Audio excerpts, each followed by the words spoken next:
Israeli Prime Minister Benjamin Netanyahu urged the United States government to avoid diplomatic negotiations with Iran in regard to re-entering the Iran nuclear deal. Here's what he had to say. The second point is naturally is Iran. We discussed many regional issues, but none is greater than Iran. And I can tell you that I hope that the United States will not go back to the old JCPOA, because we believe that that deal paves the way for Iran to have an arsenal of nuclear weapons with international legitimacy. We also iterated that whatever happens, Israel will always reserve the right to defend itself against a regime committed to our destruction, committed to getting the weapons of mass destruction for that end. So let me be clear about something. What Benjamin Netanyahu said in that statement regarding the JCPOA and how it allowed for Iran to develop nuclear weapons was a lie. It was a brazen, absolute lie. The JCPOA was a nuclear deal that was not just between the United States and Iran, but between the United States and several other countries, European countries. It had the ability for these countries to go into Iran and do checks to ensure that they were not enriching uranium or developing nuclear weapons. Now, Iran has not been happy with that deal, which of course Donald Trump pulled out of during his administration and then implemented crippling sanctions that have only hurt the people of Iran. What Netanyahu wanted and what other conservative critics of the Iran nuclear deal wanted was a way to cripple Iran further and prevent them from developing or having missiles, for instance. Now, the Iran nuclear deal was about nuclear weapons. It wasn't about any other military capability, but it was an important deal because it allowed for, again, people to go in and ensure that Iran was not developing nuclear weapons. It also lifted sanctions that were previously implemented on Iran, which were helpful because those sanctions, even though people think that it's not a form of war, it absolutely is a form of war. It has hurt the Iranian people during this pandemic where they're unable to get medical supplies. The economy is so disastrous as a result that literal doctors and healthcare workers are fleeing the country because it's untenable. The situation is untenable. The people of Iran are suffering over what Donald Trump did. And Biden said he would re-enter the Iran nuclear deal, but he has failed to do that. In fact, there's no indication that he's even willing to negotiate with Iran at this point. So he lied during his campaign about it, got elected as president. I don't know where Biden is. I mean, look, when conservatives talk about Sleepy Joe, there's a little bit of credibility there. Where's Joe Biden? What is he doing? What happened to his infrastructure bill? What happened to the American Families Plan? What is Joe Biden up to? He didn't want to weigh in on Israeli aggression toward the Palestinians in Gaza. But he was forced to because there was so much backlash as a result of the US government's silence on the matter. No, this is insane. And the fact that we're listening to the Israeli prime minister, a right-wing authoritarian who just brazenly lied during that press conference is honestly embarrassing. Embarrassing as an American, absolutely embarrassing. Okay, so number one, we of course we have no courage at all in the US and besides which we agree with the right-wing government of Israel. So if Blinken was a man of courage, he would stop in the middle and go, I've just got to correct the record here. The prime minister must have misspoken there because Iran did not develop any weapons while the deal was in place.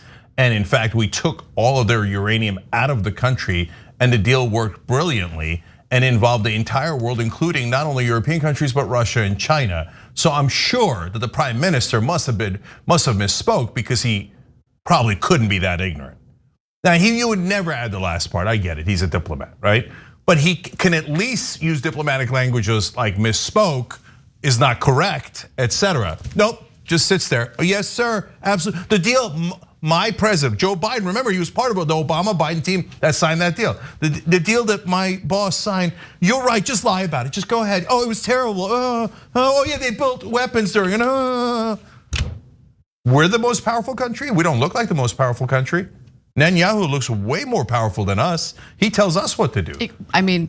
Okay, so don't get it twisted on anything else. It's true.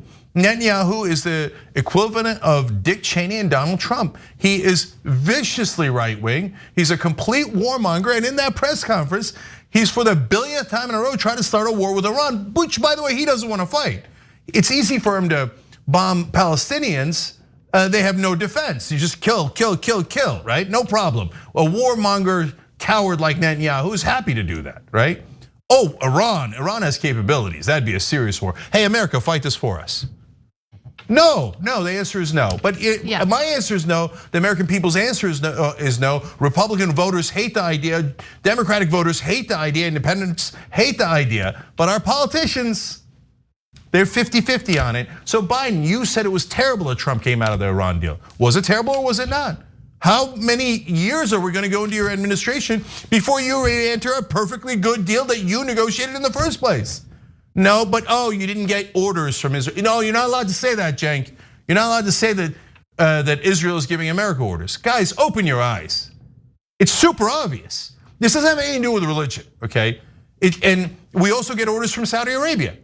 Saudi Arabia says, I butchered that guy, cut his head off, I cut his limbs off, I stuffed him in a suitcase. And we go, yes, sir, thank you, sir, yes, sir. And we're the most powerful? It seems like Mohammed bin Salman and Netanyahu are the most powerful people in the world. And I mean, Trump took orders from Erdogan, Turkish leader of. Erdogan calls him up and says, get the hell out of northern Syria, you dog. And Trump goes, do I get any money? Do I get any money? I get money, I get yes, Erdogan, yes, Erdogan. And he runs like a dog. Who's the most powerful? Do we look powerful? We taking orders from Erdogan, bin Salman, and Netanyahu. No, I don't want to start wars for them. I don't want to start war. I don't want Americans to die. I don't want you to waste our money. And one more thing, I am so sick of the lie of the Palestinians don't want Israel to exist. Hamas has that in their charter. They have said before that they would take it out if there was a peace deal, which is, and of course, the Palestinian Authority has already said that of course Israel has a right to exist. But that's not the point, guys. There is one country preventing another country from existing. It's right in front of your eyes. Israel will not allow Palestine to exist. They occupy the Palestinians. Then they have the nerve to say, can you believe they don't want us to exist? You're preventing them from existing as we speak. Yet all of our American so-called diplomats and leaders bow their heads. Yes, sir, yes, sir. We will repeat your stupid talking points that are obviously brazenly false. And by the way, our media, do you ever correct them? Israel does not allow Palestine to exist. Has that ever gotten into a single article? Let alone the fact that it should be in every article. Israel says that Hamas does not want Israel to exist.